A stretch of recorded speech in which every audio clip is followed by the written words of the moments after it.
Audit एक ऐसा subject है जिसमें डर सबको लगता है। मुझे भी सभी सब्जेक्ट्स में से सबसे डिफिकल्ट ऑडिट ही लगा।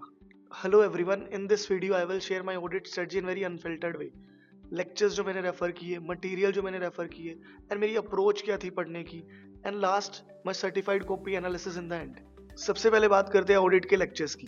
मैंने ऑडिट के लेक्चर्स लिए थे, पर सिर्फ 5 लेक्चर्स ही लगाए थे और बाकी सब छोड़ दिए थे, बिकॉज जिस फैकल्टी से मैंने लेक्चर्स लिए थे वो सिर्फ रटवा रहे थे, समझ कुछ भी नहीं आ रहा था। ऑडिट को अगर बिना पढ़े समझा जाए तो मुझे उतना रिटेन नहीं हो रहा था, तो फिर इसीलिए मैंने ऑडिट की रिवीजन वीडियो देखी और अपनी कंसेप्चुअल अंडरस्टैंडिंग बनाई और लर्न किया ऑडिट को। अगर आप लेक्चर्स लेना चाहते हो तो पहले ये देखो कि आपको समझ कैसे आता है और कौन कौन से अवेलेबल टीचर उसको मीट कर रहे हैं।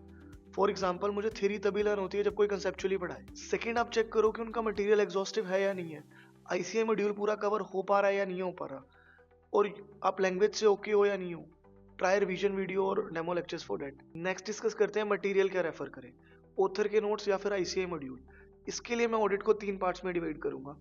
एसए वाला पार्ट, प्रोफेशनल एथिक्स वाला part and last special audit वाला पार्ट, जैसे कि बैंक ऑडिट या पीएसयू ऑडिट। मैंने स्पेशल ऑडिट वाला पार्ट एंड प्रोफेशनल एथिक्स वाला पार्ट आईसीआई से कवर किया था, लेकिन एसए वाला पार्ट मैंने ऑथर की बुक से कवर किया था, बिकॉज एसए वाला पार्ट प्रोनाउंसमेंट में है एंड पूरा उसको कवर करना मेरे लिए पॉसिबल नहीं था।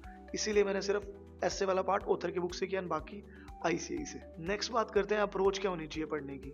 ऑडिट की अगर वेटेज वाइज देखें तो वेटेज सबसे ज्यादा एसए वाले पार्ट की है, लेकिन एसए में मार्क्स मिलने की पॉसिबिलिटी कम है as compare to special audit, because SA में जजमेंटल क्वेश्चंस आते हैं जिसमें जजमेंट बहुत इन्वॉल्व होती है, एंड कुछ क्वेश्चंस तो ऑडिट प्रोनाउंसमेंट से आते हैं जो कि बिल्कुल ही नए होते हैं। एसए को छोड़ देना भी बिल्कुल गलत है क्योंकि वेटेज बहुत ज्यादा है। तो एसए वाले पार्ट के लिए मैंने तो क्वेश्चन बेस्ड अप्रोच फॉलो की थी। मैंने सभी एसए को अच्छे से समझा था, लेकिन लर्न सिर्फ उसी पार्ट को किया था जिससे आईसीआई क्वेश्चन पूछ रहा है, और या फिर जो मुझे इंपॉर्टेंट लगे।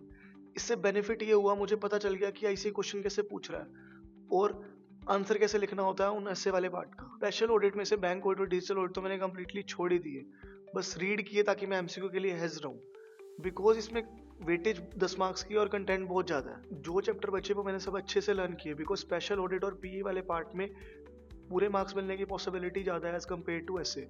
फॉर एग्जाम्पल, एक क्वेश्चन है ईएसजी ऑडिट से आया था जो कि 4 मार्क्स का था, उसमें मुझे 4 में से 4 मार्क्स मिला। एंड ऑडिट की फर्स्ट रिवीजन में ही मैंने कॉन्सेप्ट्स के ऊपर ही क्वेश्चंस लिख लिए थे, ताकि मेरा क्वेश्चन बैंक पूरा एलिमिनेट हो जाए और मुझे क्वेश्चन बैंक दोबारा सॉल्व करने में टाइम वेस्ट ना करना पड़े। Further I have to highlight 3 things in my certified copy. Firstly, SA के नाम एंड नंबर के मार्क्स होते हैं, स्टेप वाइज मार्किंग होती है, तो हर पॉइंट के मार्क्स होते हैं।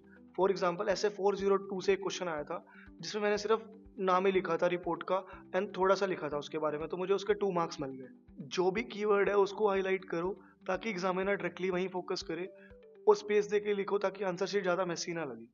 Thank you for watching. This is all about my strategy. All the best for your exam.